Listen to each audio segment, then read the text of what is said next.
We did a call last time. The audio and the quality wasn't that great, so now we're redoing it, and we're gonna see how this goes. So Matt, go ahead and introduce yourself. Hey everybody, my name is Raw Matt. I've been going by this nickname now for probably 15 years. And I got into the raw food movement a long time ago, probably in 2001 or two. I'm not sure exactly when. It was introduced by a guy named Jacob Hopkins. He invented the goji bar, and he came by and noticed what I was eating and was absolutely disgusted by it. So he made some derogatory comment, and I just said, okay, well, what should I be eating? And he gave me the most peculiar answer I've ever been given. Just eat fruit.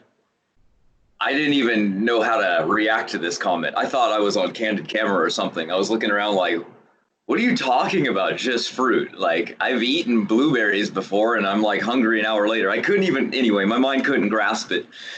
And after he stayed and he kept pressuring me and talking to me about like what I should be doing about this fruit thing.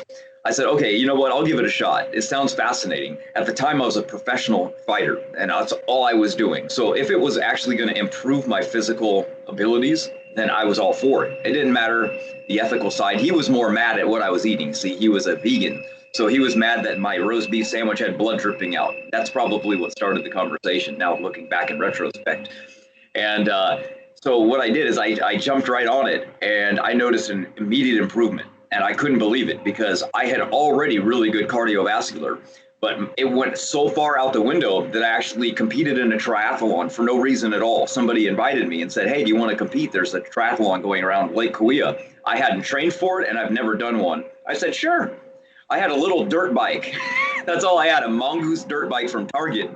And these people have these professional bikes. And I didn't have any idea, right? So I jump in the water and I'm swimming. I got board shorts on. Everyone has these spandex wetsuits and they're greased up. They got these head things on. Anyway, I did really good. And I can't believe it. Out of 1,000 people, I actually placed in the top 100. So I knew something was going on. So I did it for my physical thing first, and then I started to investigate. I really wanted to learn the science of everything, right?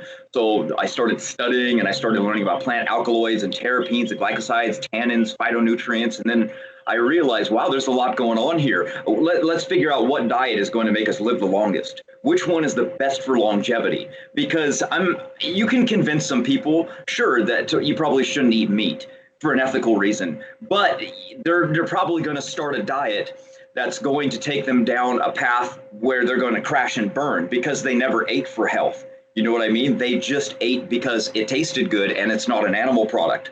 So even though they may want to stay a vegan after a few years, they end up hurting their health. So I say to everybody that health should be first. It should be the number one reason that you're doing it. And everything else is secondary, because you can be a vegan, but if your priority is your own health, then you'll actually be able to remain a vegan. Because if you actually look at the number of people that are plant-based and the failures, it's not because their ethics changed. It's not because of their mindset. It's because they physically failed at their capacity to follow the program and succeed at what they're doing, right? Their mental cognition started failing, their physical ability started failing, they got iron deficiency or B12, something happened to them where they completely failed.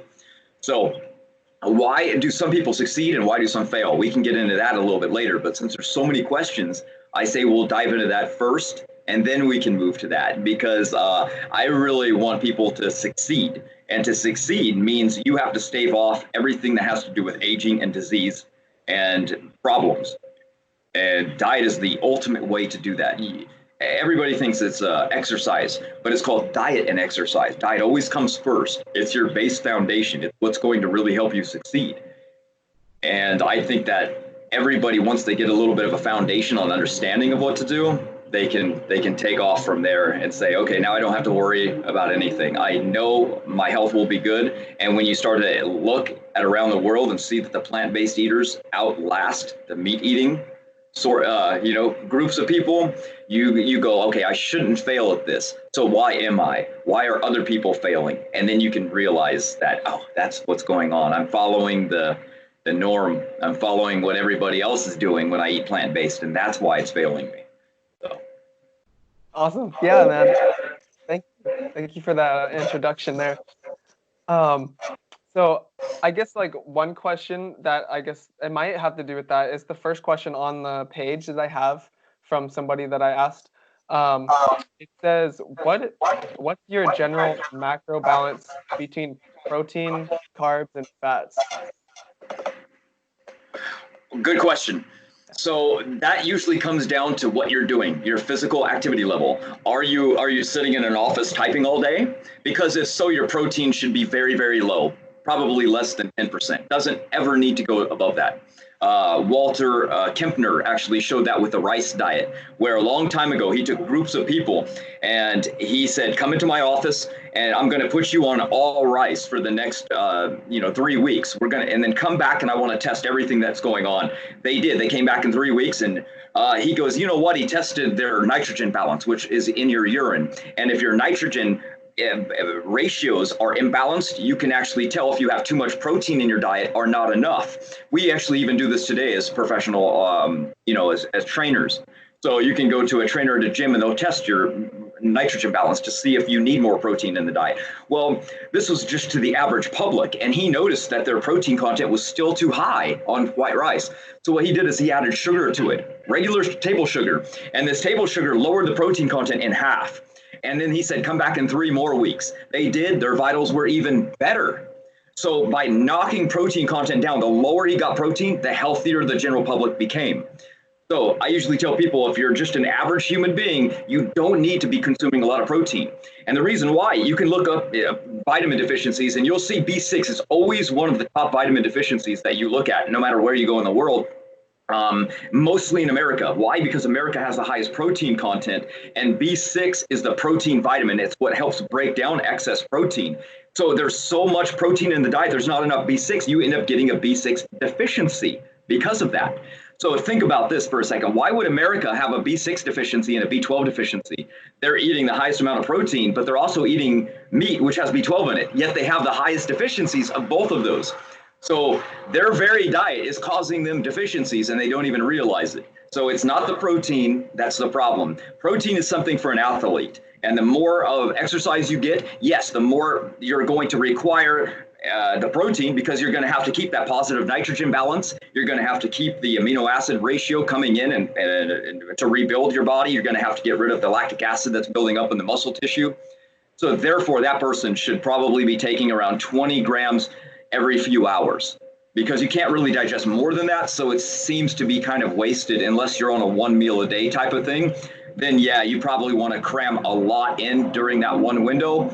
It'll be a little bit hard, but it's not anything that's impossible. You can do it. Let's just say it's much harder on a raw food diet than it would be on a vegan or a regular diet. Right. Yeah. No, that's something I see. It's a little echoing. Do you think you could turn the volume down a little bit on your side? I don't know if that might be it. Is it still echoing? I think it's a little better. Oh, I don't hear myself anymore. Okay, cool. Okay, good. But yeah, so something, yeah, a lot of people, they think like, oh, I got to get more protein but if you don't need it, then there's no point, right? So unless you're actually doing like exercise, like you were talking about, or you're like an athlete, then you need more like calisthenics or like weightlifting. But yeah, it's like you're getting enough protein already as long as like eating a wide enough variety and enough, right? Food. Yes, exactly. I tell people, eat as much carbs as you possibly can from every source. It comes down to calories. So if you're worried about, oh man, I'm not getting my natural fats, don't worry about it. Your body makes fat, and it makes fat in the perfect ratio as well. So fats actually make you sluggish. So if you are an athlete, the more fats and oils that you put on food, you're going to feel very lethargic and tired from having heavy amounts of fat. So you don't want to replace carbohydrates with fat, because it won't be very functional for your athletic performance. You can have fats later at night after you've done your training, but you definitely can't have it throughout your day. Fats actually slow you down.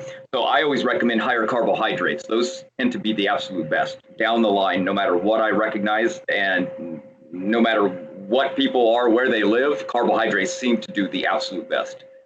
Cool. So like have your fats and the heavier stuff like later at night, probably, right? Or Yes. like your last meal. Right, Cool. exactly. So for Cool. like, I guess for a ratio, I would tell people probably if you're a high-end athlete, you could probably get away with like, 65% from carbohydrates, maybe 20 to 25% protein, and the rest in fat. That could probably do you good. That's probably the best ratio. And then would you say like more carbs if you're gonna do like more cardio, or is that Yeah, cardio is real simple. There's not a lot of muscle breakdown coming from that, and you're going to want more carbohydrates because by doing a lot of cardiovascular, you're causing a lot of more free radical damage because you're breathing in more oxygen, and oxygen is a damager, right? Because it's basically a bond, a hydrogen bond, basically that are going back and forth, and they hit each other and they break. That's what causes a free radical now going around in your body. Water can never be that way. It's bound. It looks like those Mickey Mouse ears are actually touching each other, so they can actually never become a free radical. So the more oxygen you breathe in, the more risk of free radicals you have. Therefore, you need more antioxidants, and antioxidants are found in carbohydrates. They're not found in protein and fat sources to really any high extent. They're mostly found in carb sources. So by eating a lot of fruits, you can get away with doing a lot more damage to your body because it'll be more protected from all that extra oxygen you're breathing from the long distance running. So carbs are even better for that as well. cool? Okay. So this one is more of like it's like a personal thing for you. It's a question. It's what does your diet and lifestyle look like right now at this point? Like since you've been raw for like 20 years, right? Yeah. So and how do you want it to evolve? Like how do you want your diet to evolve over time? So over the next like 5 to 10 years, and then what has your detox journey been like? And then it says, please be as specific and detailed as you can. As you're failing to be. And then, as an example, he's asking about like the time frames for cleanses and things like parasite cleanse and just the protocols. Okay. Sorry, I had to turn you up there. I had you so far down. So when I started, I didn't know what I was doing, so I became a monofruitarian. That's a person that eats just one type of fruit every month or whatever's in season.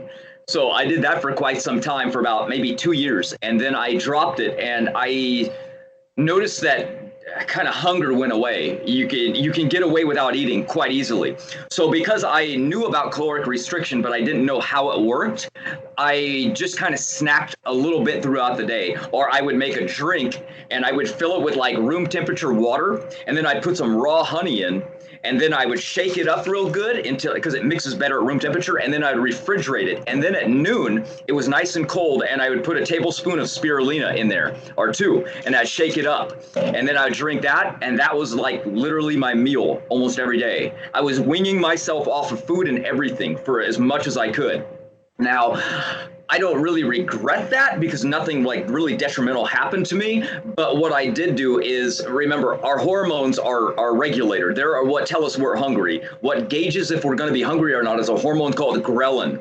Think of like your stomach growling. So it's ghrelin, right? So this hormone regulates if we're going to be hungry or not. So I had basically robbed mine. I messed that hormone up. Let's just say that. So I couldn't even distinguish when I was hungry or not. So I would set alarms to tell me like, oh, I should probably do something. So that wasn't good. So definitely don't want to like try to wean yourself off everything, because eventually what you're going to do is you're not going to have a muscle on your body left anymore. It's just going to be gone. You're not going to be able to hold on to anything because there's nothing anabolic coming in. Like what's anabolic about a tablespoon of spirulina and honey? There's nothing, right? So I lost all of my muscle and my size that took me years to earn. I lost it in like 4 months. And I was being physical too. Like I'm still, at the time I was actually working in Las Vegas at a Whole Foods, and I was setting up their thing, and I was a raw food chef at Rainbow's Inn Natural Foods in Vegas as well. So I had 2 jobs that I was working. I wasn't eating, and I was going home and I was being physical. I was working out. So it was it was kind of a disaster. I wasn't competing at the time, so it really didn't matter. And then what happened is I got back onto eating a little bit more fruits. And then I go, I'm going to try the gourmet thing. So I started making kinds of raw pizzas, you know what I mean, with flax seeds and chia seeds, and then I'd stuff it with all kinds of tomatoes and pour dressings inside, and then dehydrate that and make all kinds of really high-end gourmet foods. That was fun, but I kind of burned out on it. You know what I mean? Like I invented the kale chip, for example, that everybody loves today. And the original kale chip was good. I'm just, you can only eat so much kale chips before you're burned out. And again, it's another really light food. And I was trying to practice caloric restriction. And then I learned it's not about snacking all day long. The trick is dividing your meals up into huge portions, very, very infrequent.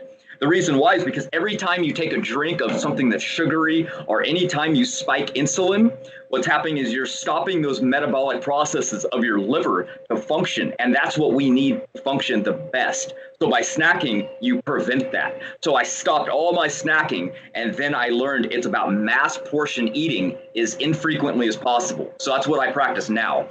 And I would say that some of my favorite protocols were actually the ones that were harder, and now I really don't like them. Like the calcification one is very, very hard.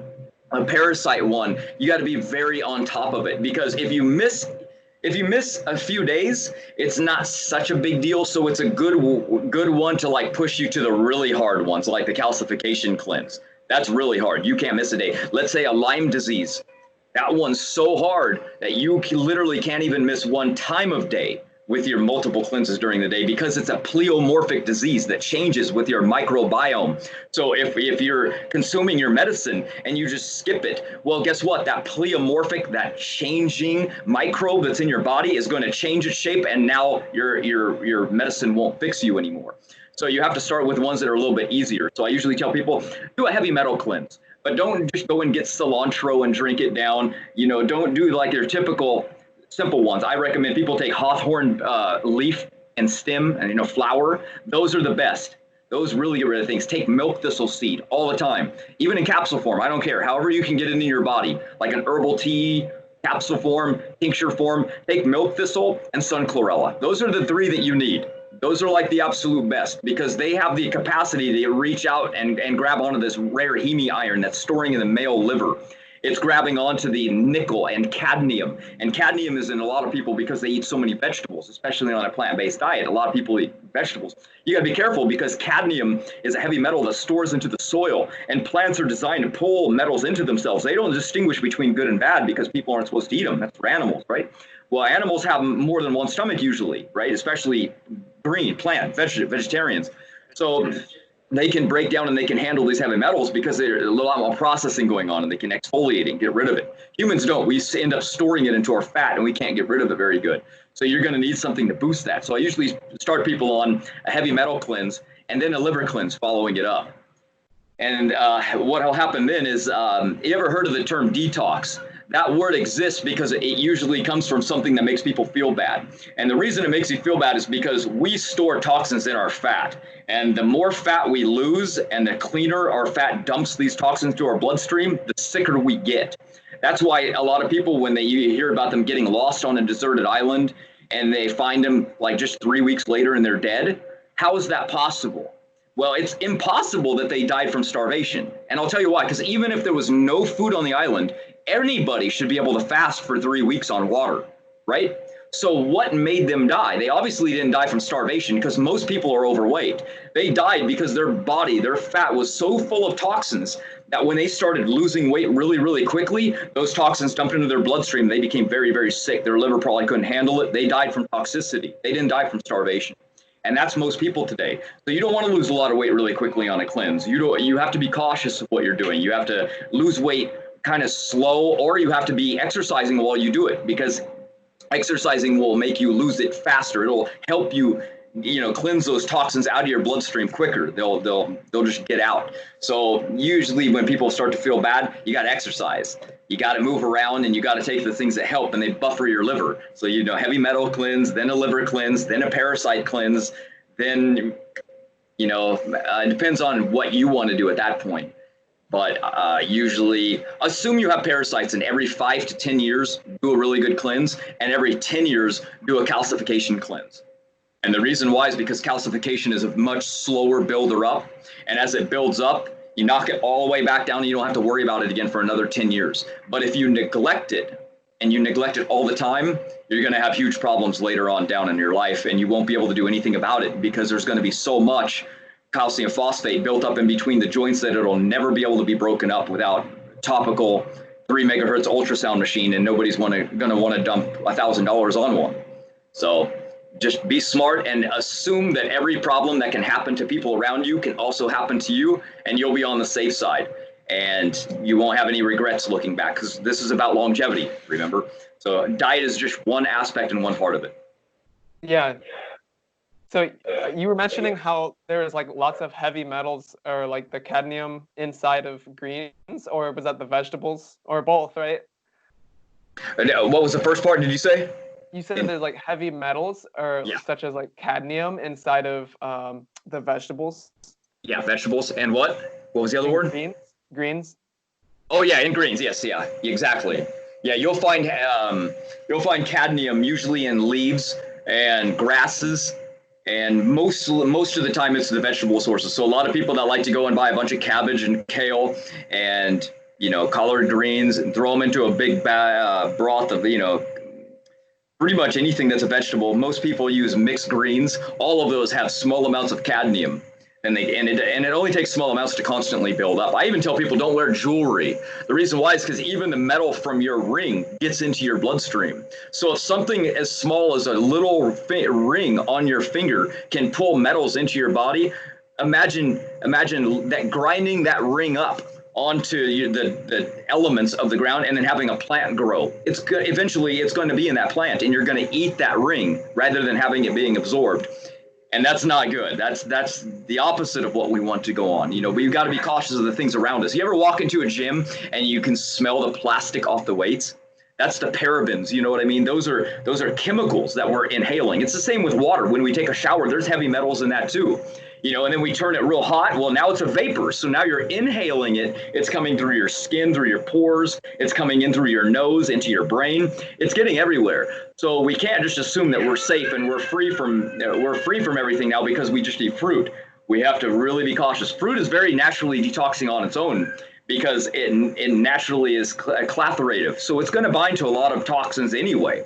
But it's still not enough to get absolutely everything. You have to reach outside of that and do good cleanses. Even if it's not raw, I don't care. It's cool. So you don't recommend greens, right? I'm not against them. I just make sure that people know the danger that they're in by consuming them. Like, for example, if I consume a salad, I'll go in at night and I'll be like, I want to just load up on calories. So what I'll do is, like lately, for example, I've been training a lot, right? I've been outside with mats and I've been having a neighbor come over and we're fighting a lot. So what I do is I want more calories at night. So I'll take the cashews and I'll ferment them up and I'll make a cheese. And then once it's nice and thick, I'll cut it up and I'll put it in a bowl of iceberg baby lettuce. Like, you can't have less cellulose than that. Like, but what do they find in most lettuce like that? Jet fuel, because planes fly over everywhere and they're dropping chemicals out of them, right? As the jet fuel dissipates, as it's being burned off, it falls back to earth and it gets on our soil. We water our plants with municipal water. Well, guess where that comes from? It's all like chemicals. So it's on chemical soil, then you water it with chemical water, and now you have these things going into your body from being eaten. It's something that we can't avoid. So I'm not going to be super like, oh no, what am I going to do? I'm just going to say, okay, well, I'm going to mitigate the damage as much as possible. I'm going to eat as much fruit as possible. And when I eat greens, I'm going to make sure that I do a cleanse every so often. Real simple. I'm not going to just be... if I am going to eat kale, I'm going to make sure that kale is definitely not raw. I'm going to probably blend it, juice it, ferment it, or most likely dehydrate it. The reason why is it's very high in cellulose, and we don't have to get into the other reasons not to consume it. There's plenty, but it's the high amount of cellulose that that your body can't process. The only reason we can digest it is because of the high hydrochloric acid of our stomach. And even then, you can see it in the toilet for most of the people, right? It's because they're not digesting it. So what's the point of eating it? Everything is about assimilation. So if you're not digesting the greens that you're eating, probably should stop eating them. Cool. So you recommend doing like a cleanse every once in a while, like a heavy metal cleanse. And you said around five years, you said, or just when you're eating it more frequently? No, I said the parasite cleanse every 5 years, the calcium cleanse every 10 years, and the heavy metal cleanse should be every about 1 to 3. It just depends on your diet, and it depends on where you live as well. Cool. So. Okay. I'll Okay, so if like somebody was to eat greens, like if they were going to, like, what would you recommend them to eat if they really wanted to? Sure. Yeah, no problem. Yeah, if you eat greens every single day, if you have a bowl and I was to recommend people like, okay, what kind of greens should I put in there? If this is daily, you probably want to avoid the cruciferous. The reason why is because they contain goitrogens. Ever seen people with the bumps underneath their skin, usually around their neck? Those are goiters. Those occur because of cruciferous vegetables. So we're talking about bok choy, kale, broccoli, cabbage. We're talking about things that are not important to have every single day. You see, bodybuilders really like them. They like having broccoli because what happens is it boosts testosterone a little bit. So I usually tell people make sure that it doesn't have the goitrogens in it. So I usually tell people to consume maca. So if they're going to have a bowl of salad, make sure when you go to the grocery store, you look around, you get the baby lettuces, and you get the iceberg, and you get the, what is it? There's another one that's not just regular iceberg. It is there's another type of a green that's very similar to iceberg lettuce. And the reason it's important is because they have the lowest amount of cellulose, they have the lowest amount of heavy toxicity. Because remember, plants are kind of like a fish. The longer they live, the more metals they're going to pull into them. And the more a fish lives, the more mercury it's going to have in it. So you want to get it when it's a baby and you don't have those concentration problems. You don't get as much cellulose. You don't get as much adaptation. When plants grow, plants don't want to be eaten by animals. So they start building up high amounts of acid, content. There are lots of nitrates, lots of tannins. That's why some are bitter. Some make your tongue go numb. These are the plant trying to protect itself. So you want baby greens. You want to get them in their infancy. Those are the best. And if you have them in a bowl, that's fine. Have them be your base, and then you can add things to them, really even to help them digest. Apple cider vinegar, that really helps stimulate a bit more hydrochloric acid, will help break those green downs.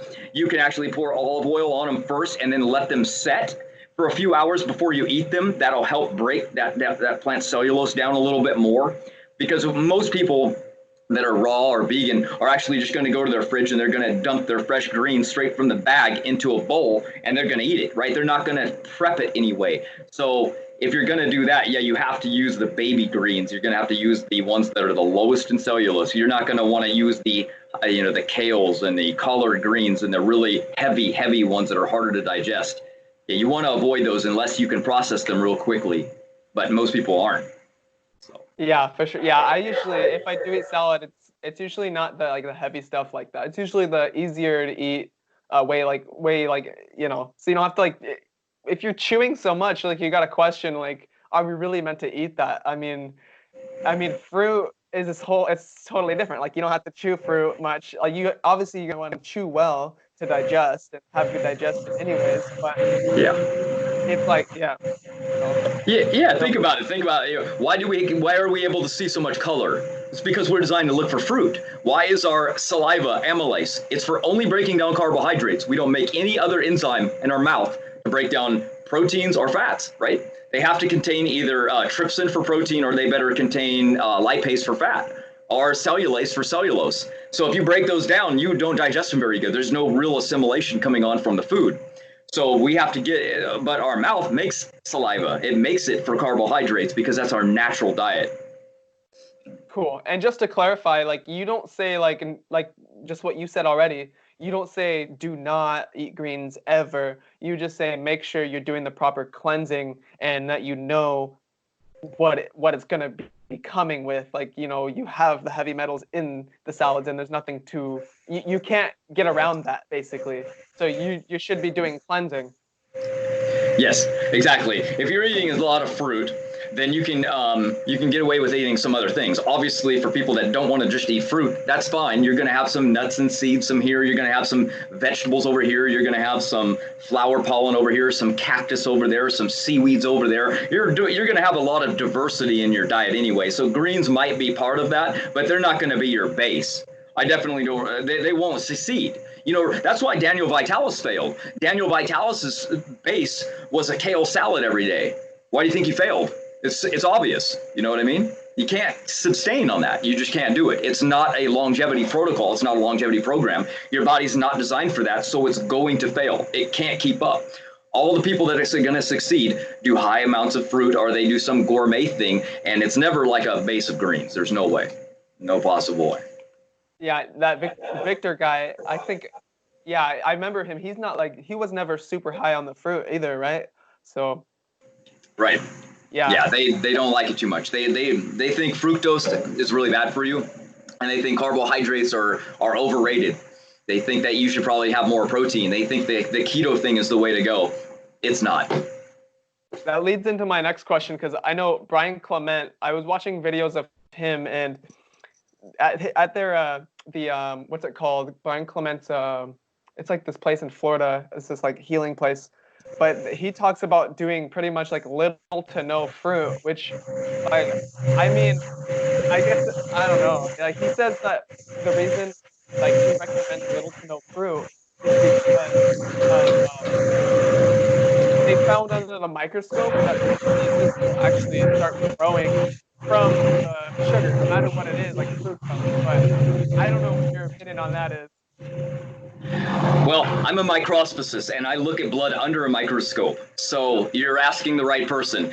What happens is when you take the average person and you start giving them fruit, for instance, oranges build fungus. If you eat oranges or drink orange juice, it will build fungus in your body. But why? Off of pre-existing fungus sporelings that are already there. By the time you're clean, it can't grow. Oranges do nothing to my blood at all anymore. But when I started, oranges were horrible for fungus. So if you have ringworm or if you have dandruff and you go to, and I dare you, like I dare anybody, if you can grab bananas and eat a couple bananas before bed if you have a fungal issue, and watch how much worse your tongue is when you wake up in the morning and how bad your dandruff is. Stick your tongue out and look at that white coating. That's called thrush. And what that is that's bacteria building up your esophagus coming onto your tongue. That's how much backed up you are with bacteria. That's how much harmful bacteria you have. It means you have an overgrowth. There's an imbalance in your body.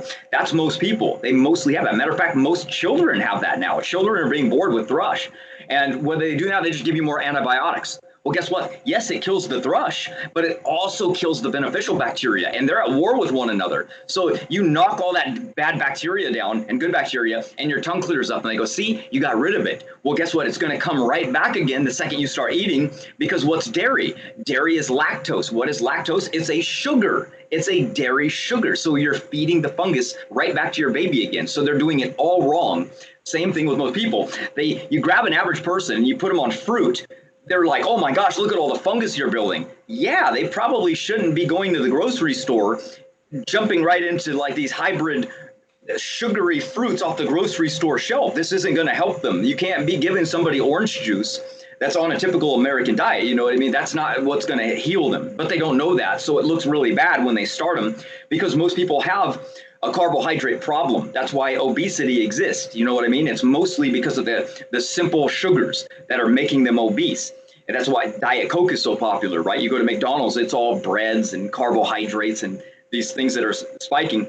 So then when they go to retreat and somebody gives them sugar and they see that the sugar doesn't do good in their blood, they attribute it to the fruit when it's the wrong attitude, right?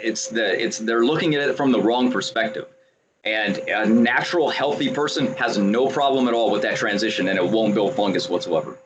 Cool. So it's the disease that's already in them that was causing the problem.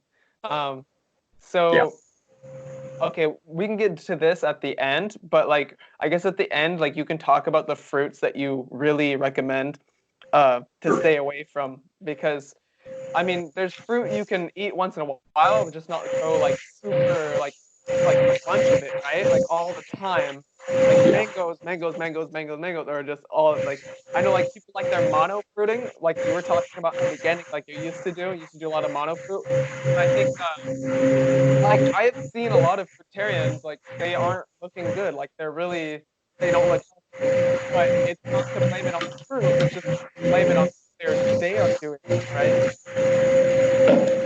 Yeah, I notice some of them have a wrong mindset. One that comes to my mind right now is by the name of Raw Bliss.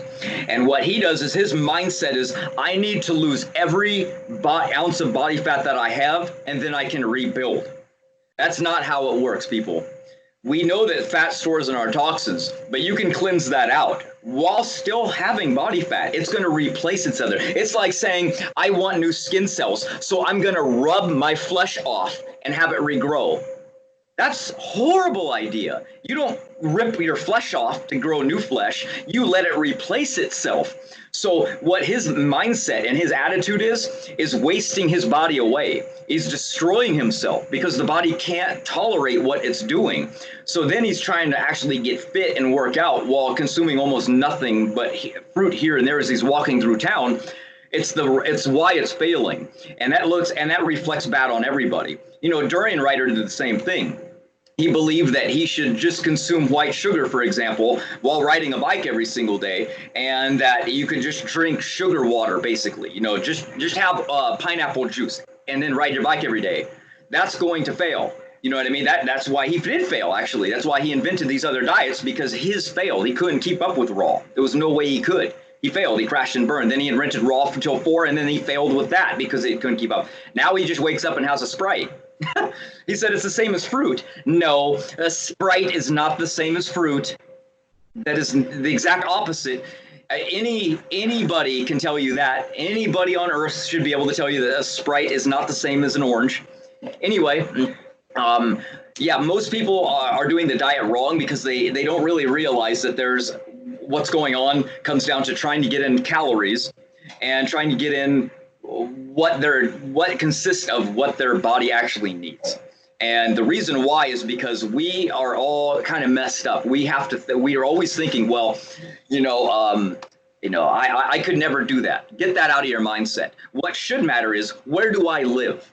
Where do I live? That's going to make a huge difference. If I'm up in Canada and it's really cold, I'm going to have a really, really hard time just going and saying, I'm going to eat some blueberries for the day. That's not going to work for you because you're in an unnatural environment where those things don't even grow. So you're going to have to do some things that are a little bit unnatural. You might even have to incorporate some roots, because roots are really high in dense complex carbohydrates.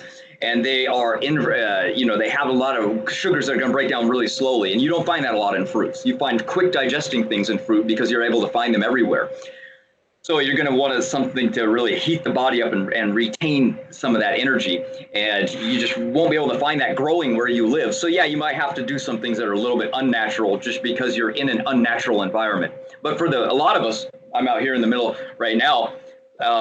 It's real hot where I am. Look, it's 109, I think, right now. So yeah, so it's real warm. I don't have a problem walking around and going, oh, I'm thirsty, or I can walk up to a fruit tree.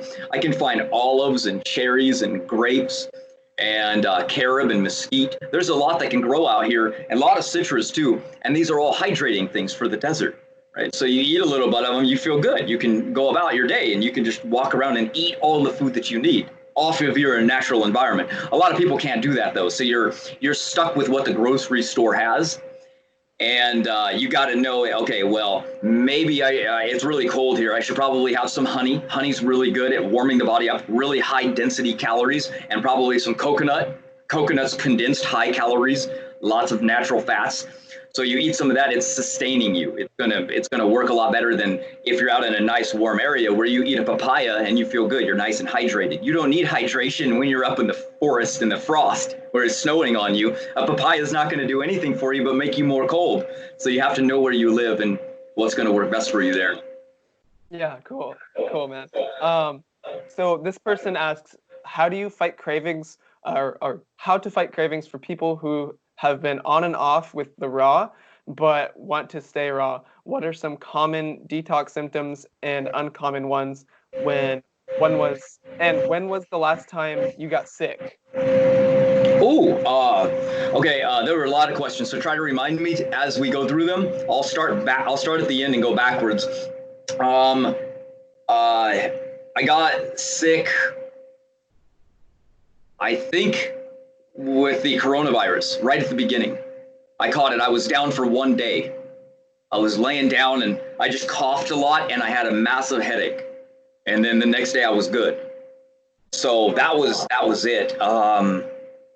I never got checked. I never went out and be like, oh my gosh, I got it. I'm going to check myself in the hospital, because I know that the virus attacks the lungs. So I have an oxygen machine here. So I figured, if it gets bad and it starts really messing with my respiratory system, I'll just hook myself up to the oxygen machine. I'm fine. Because everybody was out of them in the beginning. All the respirators were used up because everybody that was, going to the hospital needed a respirator. So they were out, but I own my own. So I didn't actually go. So yeah, not very long ago, but before that, I couldn't even tell you when. I mean, it's been so long. It's ridiculous. Yeah, you usually don't catch what the average person catches. I used to get sick once a year with strep throat, and you would see these white bumps kind of running down my esophagus when I look in my throat, and I'd catch that every year. After I went raw, maybe 2 years in, I noticed, hey, I didn't get strep throat this year, and then it never came back, ever. Not even once has it hit me on Christmas like it used to. So that's pretty cool. And detox symptoms really don't happen. Even when I do like a heavy metal cleanse now, or when I do a calcification cleanse, I really don't feel any detox symptoms. But I also work out, so I'm probably not the best person to ask for that, because I continuously am doing something physical. Now, I don't really recommend it. I actually think from my studies, the people that work out the most intense and the longest actually don't do very good for their longevity.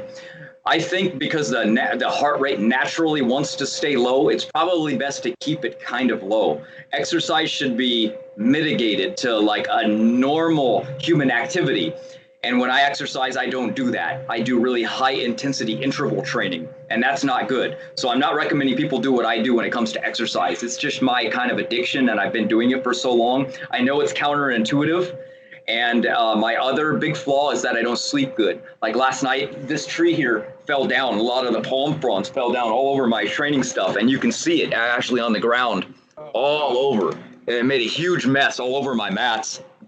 And that I was cleaning that up because I got a guy coming over to train when this is over. So I stayed up real late, and I'm usually working on things. So I do have some bad habits, but my eating is good. My supplementation is good. And I at least know what a lot to do. And then when it comes to cravings, I know myself, and my cravings are going to come in either two forms. I'm either going to crave some kind of a sugar, or I'm going to crave some type of a salt. And when salt hits me, the first thing I reach to are these like Botiva olives from like Essential Living Foods. And they make some herbed olives, and they also make some salted ones. And I usually just eat maybe 10 or 12 olives. And I tell you, man, that robs that salt craving completely gone. And I noticed that when I overdo sugar, I crave more salt. And when I overdo salt, I'll usually crave more sugar. And what I used to do, obviously, is when I crave sugar, I just eat honey.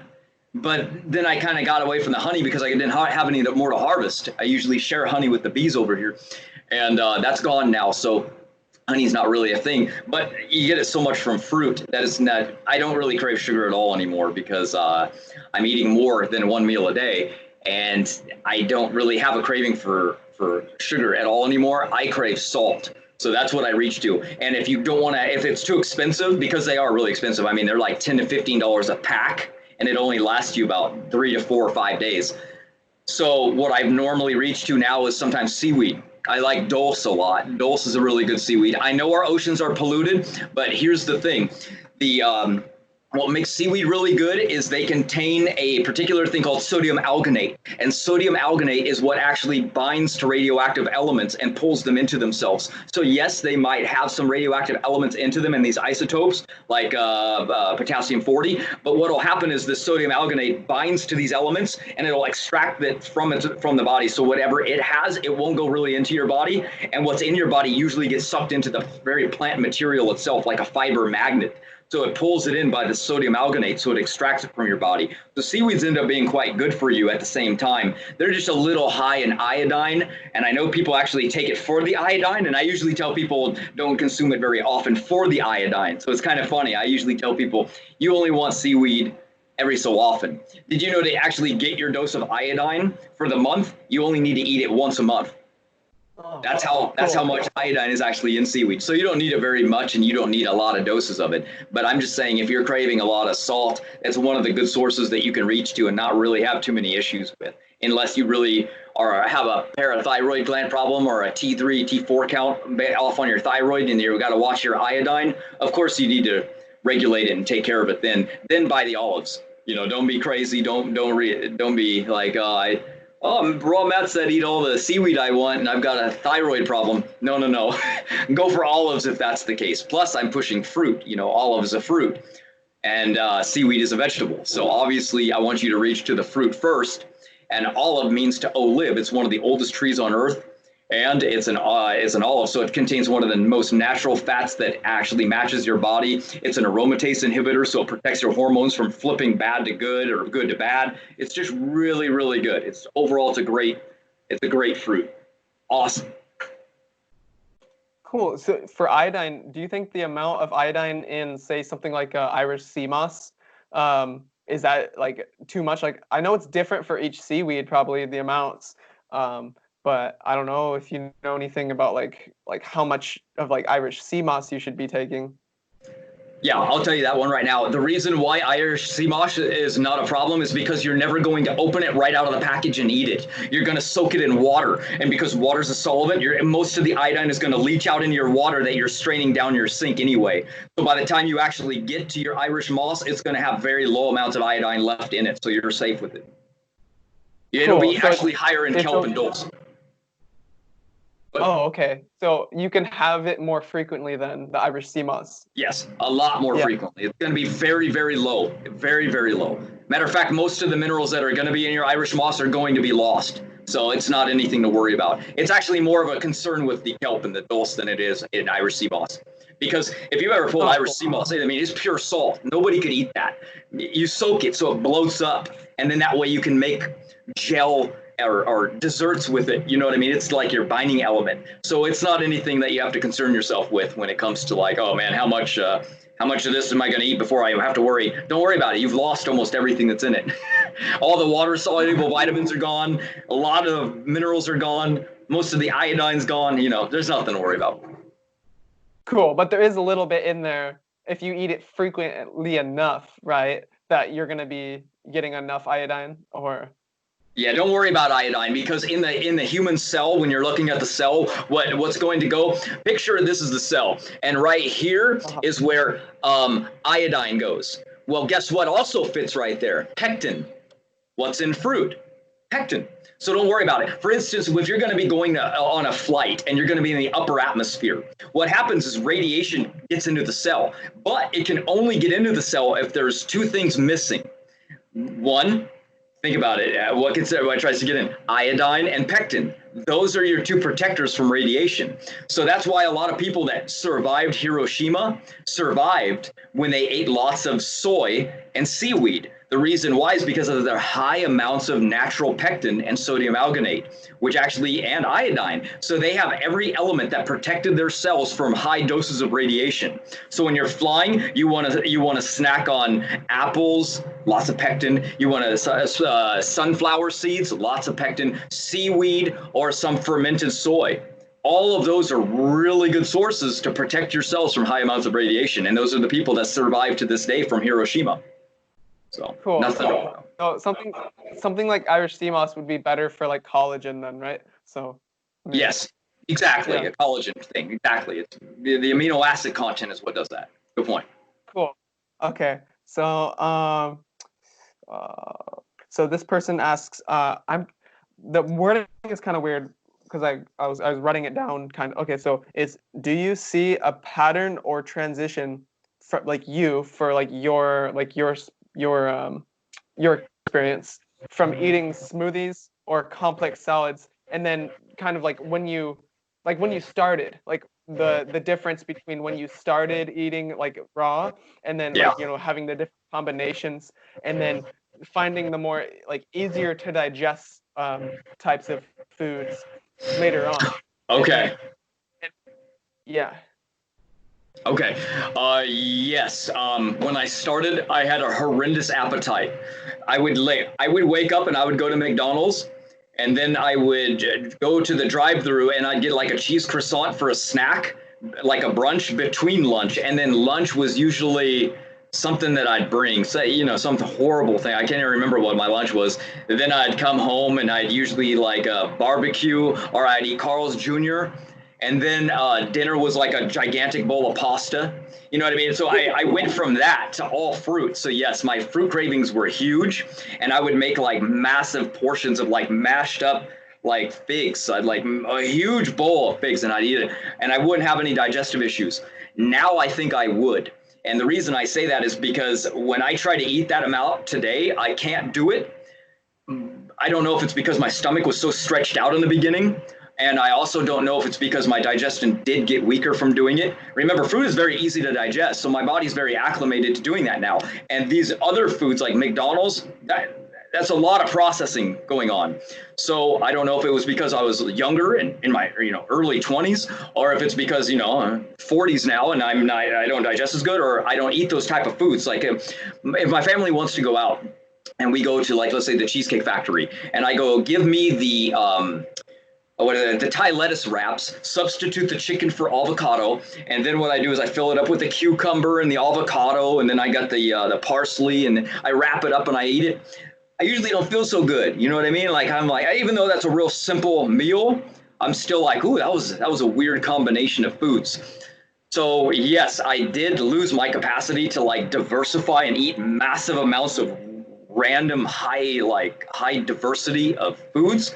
But that's because I don't really eat foods outside of than my natural realm anyway.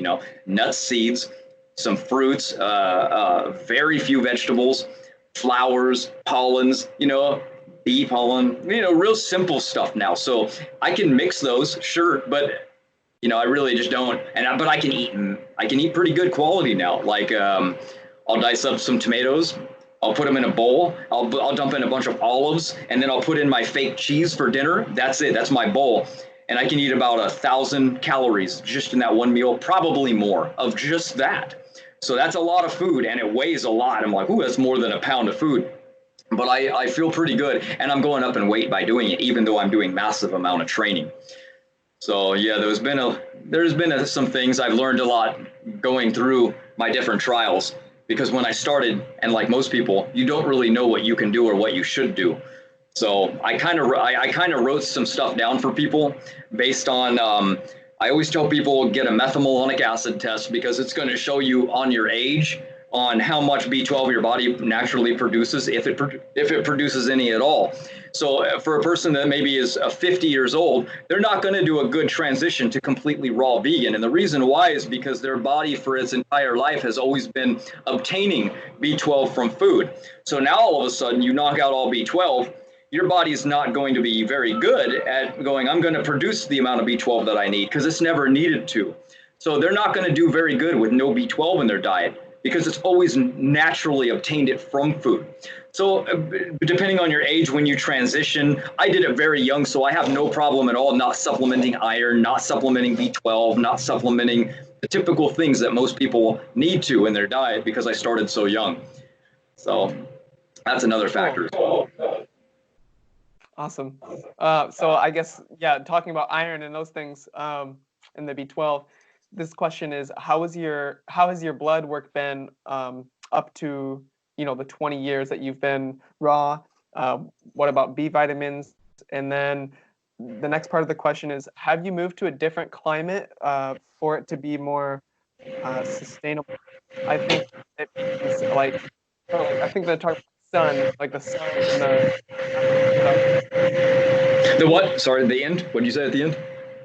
I think the question about it says, have you moved to a more sustainable or a different climate for it to be sustainable? So I think they're talking about like where like more food would grow, like the tropical stuff. Nah. Yeah, no, I've always lived in the desert here. I've been in the desert for like most of my time. I mean, I've moved a couple times, and but it was in other areas where food was readily available. Northern California isn't as hot, so there was actually more food there.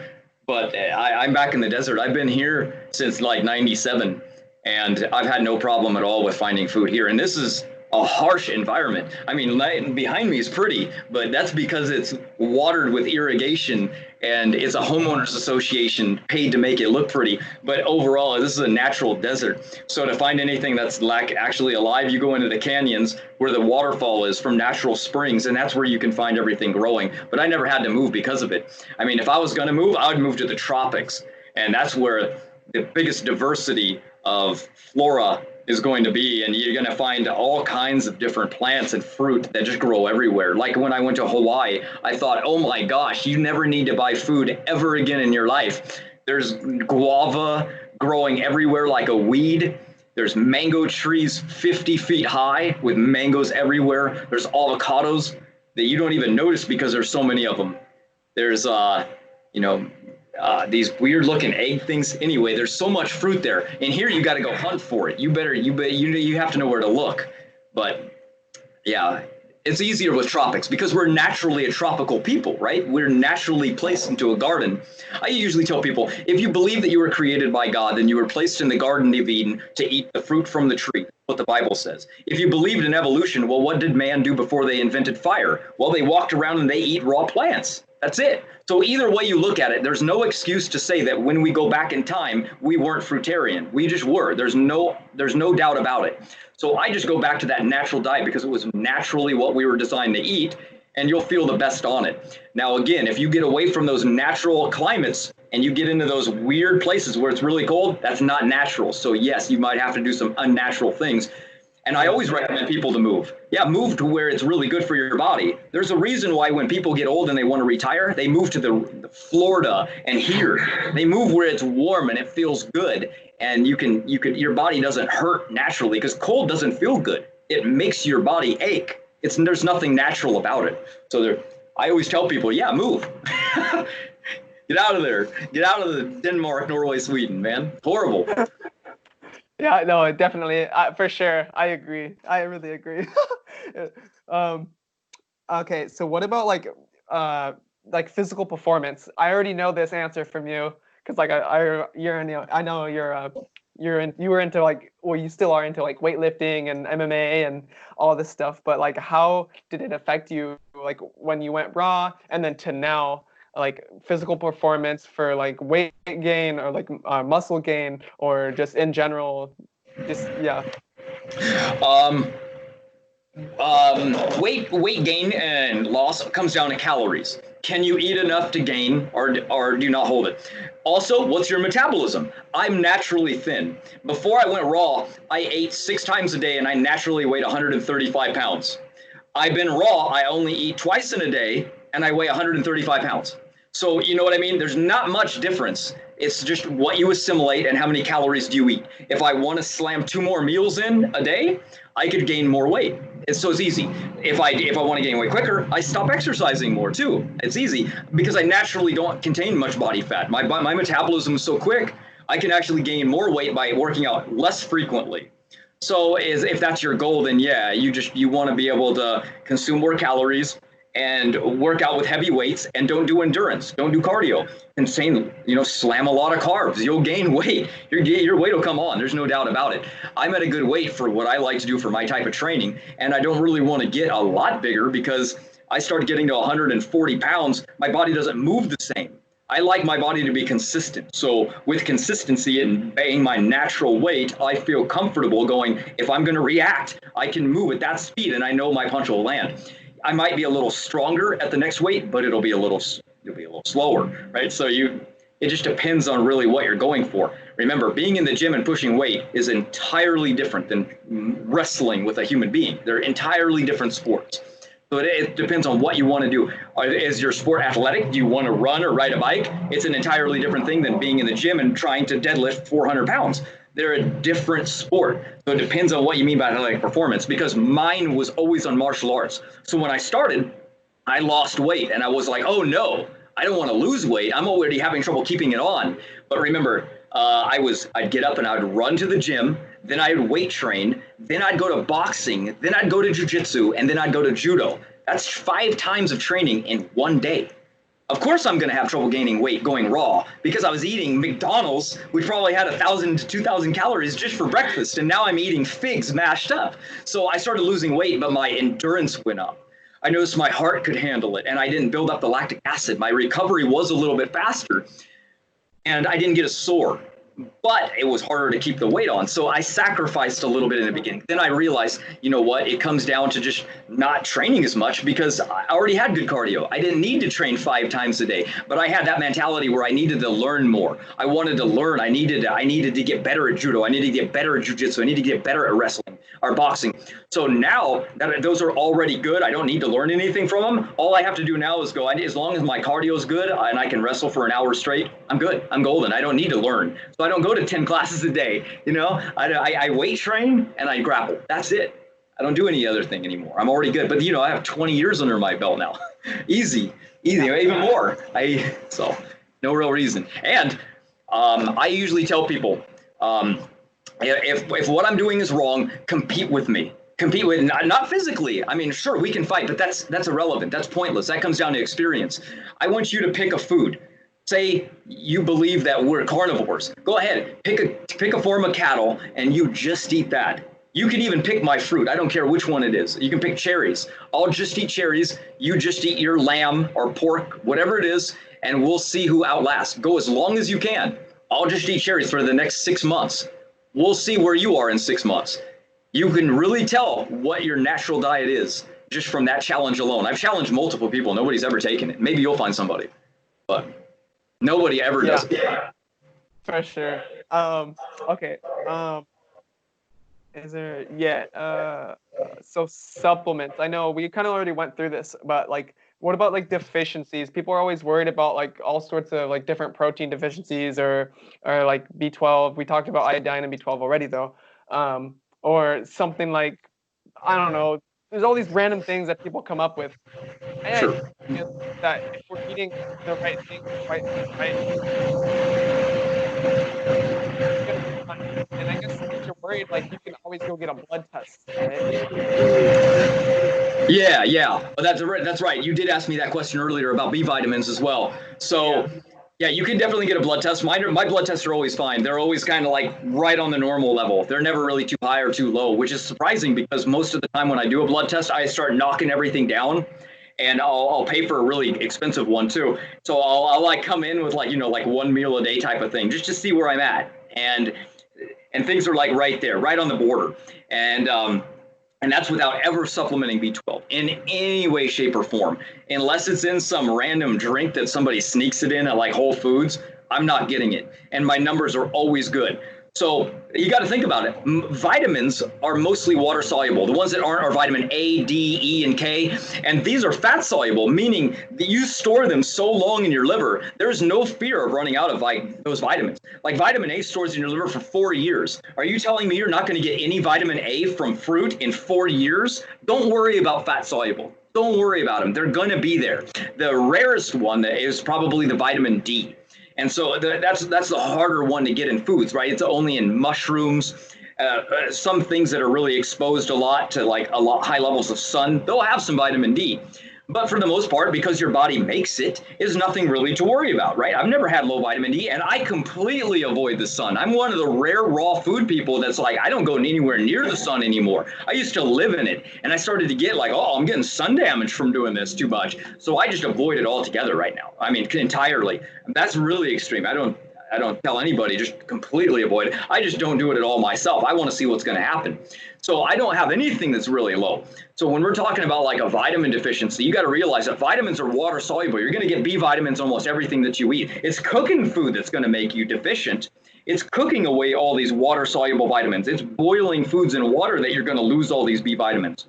And minerals are going to be in your foods whether or not you cook them or not. So minerals are actually dependent on what grows. Because one of my favorite foods is coconut. Coconut grows right from ocean water. What has more minerals than the ocean? Nothing, right? So I'm getting some of the highest mineral concentration fruits in the world by eating olives and coconut every single day. I have no fear of mineral loss, especially the amount of sweating that I do. Like literally mineral loss comes from sweat too, right? You can taste your sweat and tell there's a lot of salt in there. What's salt? Salt's a mineral. That's why animals love salt too. You put a salt lick outside, animals come from everywhere to go lick the salt because they love the minerals, right? They're even mineral deficient, trying to eat off nature. Things are so mineral deficient nowadays because we've ruined our topsoil in America from the Great Dust Bowl in the early 1900s or 1800s. So what happened is we miss a lot of minerals in our soil. So just eat diversity. Make sure that the fruits that you're eating come from soil that's really rich. You're golden. You're good to go. You don't even need to supplement it. Now, if you're concerned about it, sure, one multivitamin a day will take care of it. I even recommend that if people do take a multivitamin, make sure that it's not a one a day. Make sure it's the ones that say they're 3 a day, and even break those in half and take them maybe twice a day. You don't need all of them. You don't need these 100% of your daily value things. You're still eating food. These are too much. Remember, everything that you consume has to go through your liver and your kidneys. And your kidneys are always processing things. That's why kidneys don't do so good on high amounts of protein, because they have to filter out all the excess protein. And it can build up. It can be a little bit hard. Now, is it detrimental? No, not if you're working out. But if you are processing high amounts of protein without working out, now you're putting extra stress on your organs for no reason at all. Cool. Awesome. Yeah, that makes sense. So the vitamin D, how is that created in the body naturally, or is it, or yeah, the D3 you were talking about? Yeah, vitamin D is produced when your body comes into contact with the sun, and the sun touches your flesh, and then it converts naturally into vitamin D in the body. Vitamin D3 is the form that you would consume naturally. That would be a very natural source akin to what you would get from the sun, as where vitamin D2 would be a form that your body would only assimilate as much as it would desire before it would get rid of excess. So it's a little bit of a safer vitamin, because vitamin D's you can overdose. You can overdose on any fat soluble one, vitamin A, D, E, and K, as where the B vitamins, you urinate out the excess, whereas the fat soluble ones you can overdose on. That's why people that drink a lot of carrot juice turn orange. It's because there's a lot of toxicity. They're consuming too much vitamin A, and the liver can't store it all and get rid of it all as fast enough. So it's trying to throw it out of your body as quick as it can, and the fastest way to do that is out of your skin. So it's turning your body orange. That's toxicity. That's overdosing on vitamin A. Okay, that makes sense. So it's a hormone, right? Vitamin D. It is. It is. They call it a vitamin, but it's not a vitamin. You're right. It is a hormone. Same with B10, biotin. Biotin is not a vitamin B. It's actually a hormone. It's called vitamin B11, but it's actually a hormone. It's the same. Okay, cool. Okay. So herbs. I know you're talking about, you like a lot of herbs, like the medicinal herbs. What are some main medicinal herbs that you like recommend for people, and why? And obviously, like, not everybody probably needs them, or yes, they do. Okay. All right. Yes, they do, and I'll tell you why. Okay. Eating a papaya, eating a mango, eating grapes, they're not going to give you what these medicinal herbs do, and I'll tell you why. Okay, so yes, there are going to be some things that I recommend, and I recommend them for everybody, and here's why. Let's say that you want to take something for your brain. Best thing you could probably take for your brain would be ashwagandha. And now ashwagandha is an herb that comes from the Ayurvedic system, meaning in India. And they found that this plant was very good for your brain, and they've been documenting this for thousands of years. But here's the thing, now recently we have the science to actually study it. So what they found is that ashwagandha is good for every single human on earth, meaning there's no toxicity level, there's no allergens, and you can eat it like you would actually eat it like a food, meaning there's no like minimal amount and there's no maximum amount. So you can be very careless with this herb, and you can just put it into your tea. You can eat it like whole. If you don't like the taste, you can take it in a capsule form. It doesn't matter as long as you get it into your body. Now, here's the fascinating thing about ashwagandha. It passes the blood-brain barrier, so it rebuilds the dendrite that grow to the neurons in your brain, so you regain that ability of lost memory. So people that have dementia and Alzheimer's, it reactivates the gene that's associated with Alzheimer's. The Alzheimer's is associated with what you do, meaning it's epigenetic. It's epigenetic regulated by what we do in our life. So if some people say, oh, it's genetic, my parents had it, so I'm going to get it. They figure that's completely untrue. Meaning we might carry the gene, but it doesn't matter because that gene still has to be activated. So if you activate the gene by your lifestyle, you'll get Alzheimer's, but you can reverse it at the same time, or you'll never have to get it to begin with. Ashwagandha is one of those herbs. It increases superoxide dismutase 2, which is a metabolic enzyme that's actually increased in the brain. and it reverses the dendrite, right? So it remakes it grow again. So ashwagandha is a body adaptogen, a brain adaptogen, so it helps your brain deal with stress, and it's good for everybody. So I see nothing wrong with that herb. So when people say name an herb, I usually say ashwagandha. Great herb. Why? Because most people are induced with stress. Stress is one of the worst things that there is for you. So I've just given somebody an herb that they can take that's good for their brain, good for their memory, reverses Alzheimer's or prevents Alzheimer's, and they can consume it any day they want, as much as they want, whenever they want. They don't have to know how much to take. And it's not only good for their memory, it's not only good for their brain, it's really good for longevity, and it increases superoxide dismutase too, so your brain doesn't shrink. I mean, you tell me of something that's better. I mean, it's incredible how important these things are and how good they are for your body and brain. Like, I have an incredible memory now. Incredible. I get punched in the head for a living. I shouldn't have a very good memory at all. Think about it. Most people that are boxers and people that get punched, they're sitting there, they're twitching, they have a problem, they can't have a conversation, they sound messed up, they can't recall anything. They have a very limited window. But the reason why is because being hit is very damaging to the brain, and we have the ability to rebuild brain neurons in the brain. It's called neurogenesis, but there's not enough time for the brain to do that when you're going to go back to the very next day and get hit in the head. So you can speed that process up by herbalism. Foods don't do that. Herbs do. So yes, I'm a huge fan of herbs. Let me go through a list real quick. That way everybody will have the list, and then I can go through what they are. I recommend grape seed extract. Grape seed extract ends up being really good, and it lasts in the body for up to 3 days. So yes, it's a little expensive, but you only have to take it every 3 days. The reason I recommend grapeseed extract is because it's one of the most powerful aromatase inhibitors in the world. And what happens is because humans, especially males, we don't have a very good hormone, meaning we have testosterone that's dominant in our bodies. And when that testosterone flips, it becomes dangerous inside of our body, meaning it converts to DHT. And DHT is a very volatile hormone, and it goes through the blood and it causes damage. Matter of fact, it's the main reason we get hair loss, is because DHT converts and shrinks the hair follicle up and we lose our hair. So grapeseed extract is an aromatase inhibitor. It prevents testosterone from flipping to DHT. So it gets rid of it in another way, meaning it binds to the aromatization and it makes it so we get it out through the blood and the urination system. We get it out of our body. It protects your system now from that bad hormone. Women are naturally more protected because they have estrogen, and that's 3 hormone flips away from being dangerous, so they don't really need this one as much. So they can take pycnogenol, is from pine bark. They can take that one instead. It ends up being very similar to grapeseed extract in the fact that it's a natural antioxidant that works in a very water and fat soluble element at the same time through the entire body, but it works in conjunction with the body while not being grapeseed extract, while working in a very similar way. And again, it works up to 3 days. So it's very, very good. The next one I recommend is Jogulin, or Gynostemma is another name for it. Now, that just depends on if you like plants. Again, it's an herb, it's a leaf, and you would consume it, and it would increase the metabolic enzyme of superoxide dismutase. And it wouldn't do it in the brain, it will do it in the mitochondria. And the reason this is important is because they've discovered that how much superoxide dismutase your body produces on a daily basis is determining on how much you're going to live. So when we're young, we produce about 80 micrograms per deciliter in the bloodstream. And when we get about 80, we only produce about 8, meaning it's so far down, you're going to probably only live about 8 more years. So they find when they look at a sea tortoise, for example, they live about 250 years and they produce about 250 micrograms every single day. So we know that how long you live is based on how much you produce in a day. Now, by consuming these superoxide dismutase enhancers of the body, you're not going to give more to your body. You're going to enhance what your body naturally wants to produce.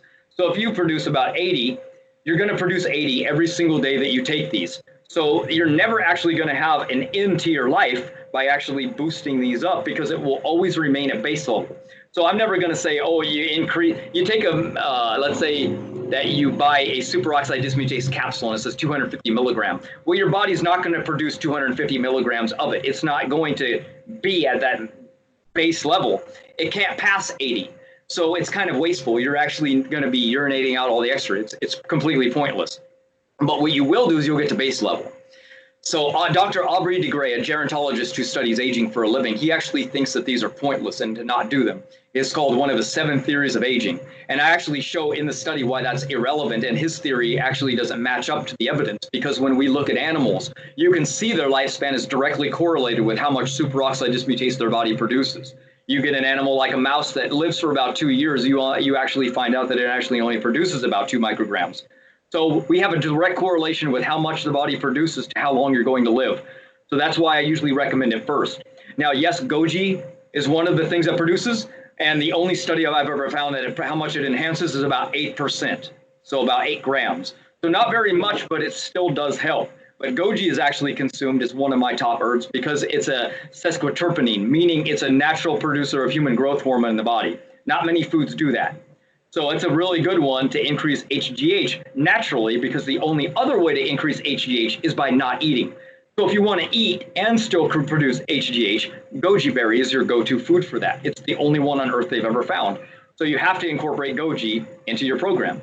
So now we have 2 things, right? We have superoxide dismutase being boosted up, and we have goji for HGH. We have ashwagandha for the superoxide dismutase 2 in the brain. So now we have 3 herbs. So now by increasing superoxide dismutase, now we have another problem. By increasing superoxide dismutase, you've now knocked out most of the superoxide that's in the body, which is a damaging free radical. So it's going to convert into your body and it's going to turn into hydrogen peroxide.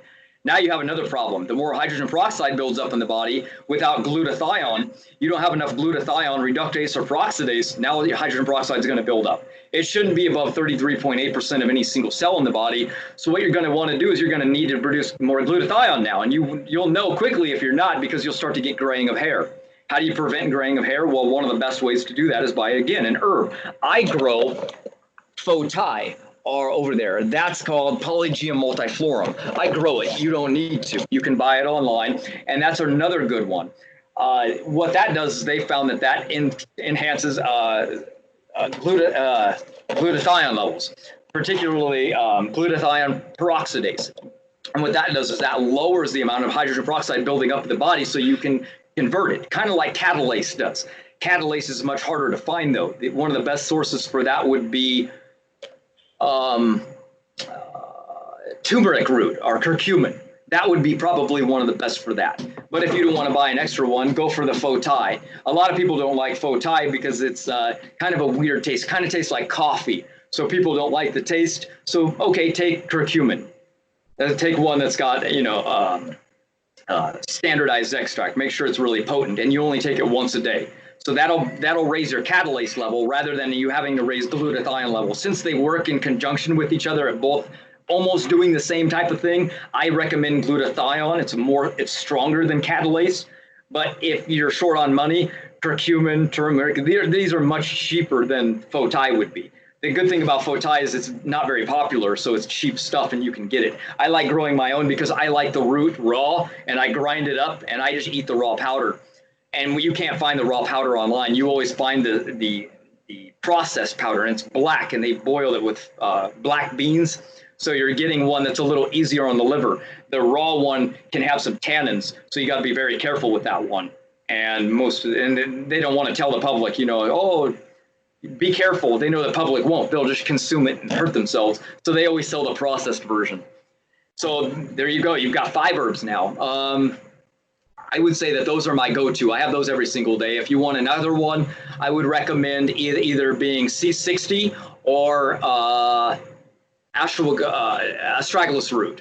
The reason why is because Astragalus Root is one that's been found to actually enhance telomeres. Now, other things have as well lately, but this one works really good. They actually sell a product that directly comes from standardized Astragalus extract, and what it does is called T60.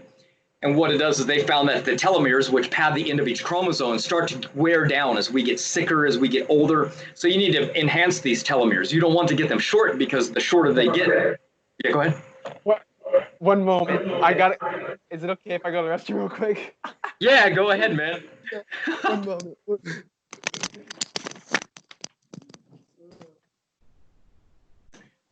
I'll get a drink too. How's that sound?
Anyway, I'm back now too. Here we go. I ran away to grab a drink as well. Cool. Yeah, I was holding that for a long time. At the beginning, I didn't have to go at the beginning. Cool. We're almost done anyways. You were talking about what were you talking about? The one of the herbs. Yeah, I was just going down the list of my favorite herbs that I recommend for everybody. So as long as I was really able to cover the superoxide dismutase, in the brain and in the body, and then how to boost glutathione levels and catalase levels, and how to have a good aromatase inhibitor, that's really good. And then I covered one for telomeres. I wanted to make sure that people have good paths on the telomeres. C60 is very expensive, and basically what it is it's a carbon atom that's particularly fullerene number 60 that they've isolated from activated charcoal. And what they did is they found this one in particular was able to boost telomeres. And how long your telomeres actually are is also dependent on how long and how healthy you're going to be. When telomeres shrink, you end up getting sick, disease, getting cancer, and you die. So the longer your telomeres, the more protected and protective your chromosomes actually are. So picture, for example, the aging diseases. Look at progeria and Warner syndrome. These are aging diseases where a little child at the age of 10 or 11 are starting to die from old age. Their vision goes, their hair falls away, they end up getting sick, they lose their teeth, and they die. Why is that? Why do they have the symptoms of an older person at a very young age? It's because their telomeres are gone. They only have very, very small padding on the end of their telomeres. So these telomeres being short are not good. We want to have them longer. We want to have them at full length. But every cell replication, they shrink a little bit more every single time, and we get older, and eventually our telomeres are almost gone. We want to keep them long. We don't want them like super long. I'm just saying that we want to grow them back to their original length, and we don't want to have them be shrinking. So Astragalus root is one of those things that can keep them long. And that's one that's notorious. That's one that Li Chongyin consumed every single day. He lived to be really, really old.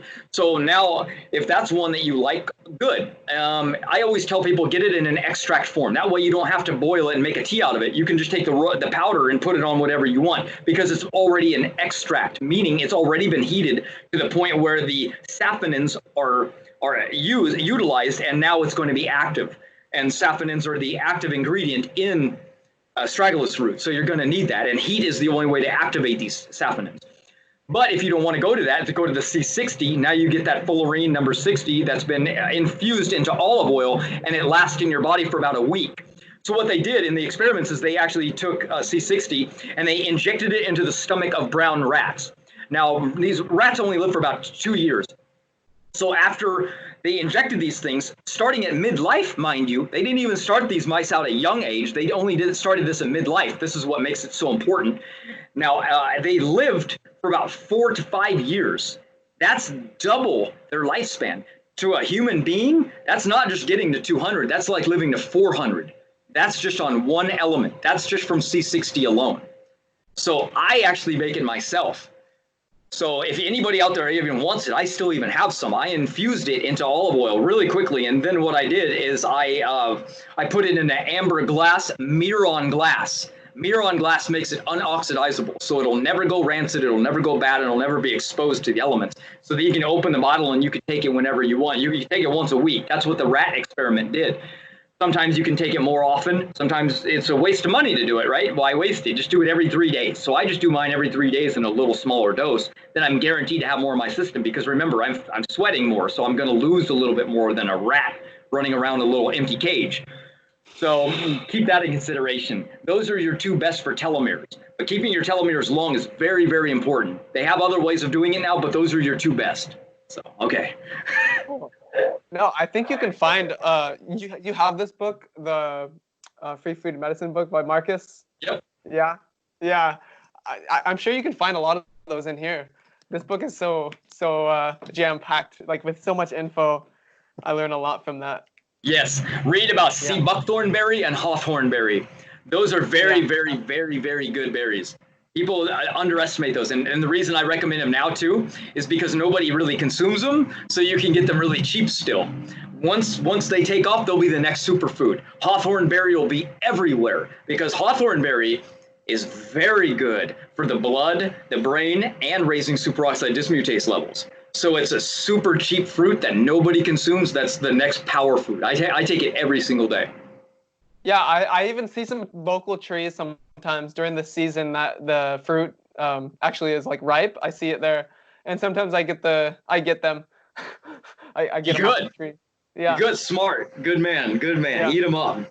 No, yeah, like it's so cool because in the like raw food world or in general, just like health, we focus on like specific things, but I feel like there's a lot missing that we don't focus on, and like especially things from the herbal world. We people kind of like make fun of the herbal world. Like I think it's because there's like a lot of low quality herbs out there that don't really like actually work. Like a company could have like an herb that they're selling, but it could be like really shit quality. So of course it didn't work, or of course it didn't help somebody. So, but like, Yeah, that's one of the worst. Matter of fact, you can go online right now. I recommend anybody to do it. Type in top 5 companies were caught selling ground up beans from Mexico as an herb. So it wasn't actually even the herb that they were selling. So if you go to Walmart or Rite Aid or any of the mainstream places, most of the companies aren't even selling the herb that's on the label. So of course it's not going to work. It's a complete farce. And another thing that's set out is the pharmaceutical industry, even though they use herbs, and still over 25% of pharmaceuticals, remember, like aspirin comes from white willow bark. So of course it works. They know it works. But what they wanted to do is discredit herbalism because you can't patent white willow bark. There's no money to be made.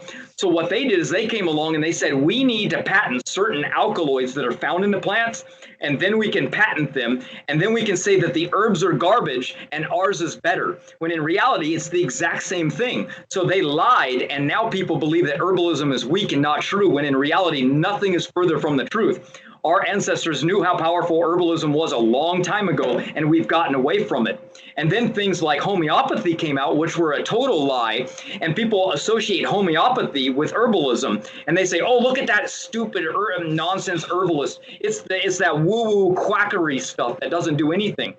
Well, they've never studied it. That's the other problem. And here's the one thing that I like. I study everything, so I incorporate everything. I don't just look at diet. I don't just look at low glycemic foods. I don't just look at detox. I don't go, oh, it's just about antioxidants, or it's just about heavy metal detoxing, or it's just about parasite cleanse. No, no, no. Your body is about everything. Everything. I recommend everybody get like a test on their microbiome, because what a blueberry that works for me actually might not work for you. Your microbiome might not like blueberries. Your microbiome might not like apples. You'd be very surprised. Your microbiome is very important. There's more of your microbiome than there are cells in your body. So you really need to look at some of the things that are actually going to be very good for you, and you're going to realize, oh, this is going to be really good to be a part of. And I really need to incorporate this system into my program. I need to incorporate activated charcoal every so often, because it's so good at getting toxins and debris out of my system. I don't need to do it every day of my life, but I definitely should be incorporating charcoal. When they threw charcoal into animal food, they were trying to kill them. They wanted to figure out what's the toxic level. So they put 50% of their diet with oats, with charcoal. Those animals lived 35% longer. Can you believe that? That's trying to kill them. That's how much longer they live. So charcoal is extraordinary for the body and extraordinary for a human being and all animals. Every single animal that they've tested with activated charcoal lived longer, not shorter, or even the same. They all live longer. I have a book called Biblical Longevity. And in it, you can find it on Amazon. It's only like $2.99. I try to make it as cheap as possible. And what it is it was meant to be in a PDF form. It was meant to be in a Kindle form. So you can go through and you can click on the links. I mean, it's saturated in links. But just last week, I made it into a physical form for everybody. And it's the first book where you can go through and you can say, I have breast cancer. And it's estrogen dominant. You can open it and it tells you the cure right there. I know I'm going to get into huge trouble for this, but I did it anyway. So anyway, it talks about all kinds. If you have HIV, you go to the section and you read and you're like, whoa, black seed oil. Here's what it does. Here's how it kills HIV. So you can just read through it. And in it is all the programs that I list. Like, here's why to incorporate this herb and here's why. And you can pick and choose. You go through it and you put little check marks. Like, I want to do that one. this one doesn't seem relevant. You just mark it off the list. But in reality, it's everything that's in my mind, kind of like on paper. Like, why should I do this? How should I do that? What should I not do? If I'm going to do it, why? Like I recommend people not do plants or greens. In the book, I give you every reason why not to do it. So it's up to you to do it. You know what I mean? Like, I give reasons why and why not to and how. So it'll be fun. It's good. Awesome. All right. Well, I guess this is a good place to end the interview. So thank you, Matt, for coming on here with me. You gave a ton of information. I'm gonna probably have to rewatch it too, just to download the info into my mind. And a lot of people are going to enjoy this as well. So thank you, Matt. Okay. Sounds good, man. I'll give you the link to my book for free to everybody because it's in a Google document form, so they can open it up and just read it for free on your channel. How's that sound? And then I'm going to start doing some training again on video, so you guys can actually start watching. I'm probably going to do some like demos on jujitsu. Like I did some weight training stuff, but it's hard to like get excited on that. I like the martial arts thing, so I might do some more of that. You guys can actually watch my training, so you can see how intense it is. Hell yeah. Okay. Thank you, Matt. No problem.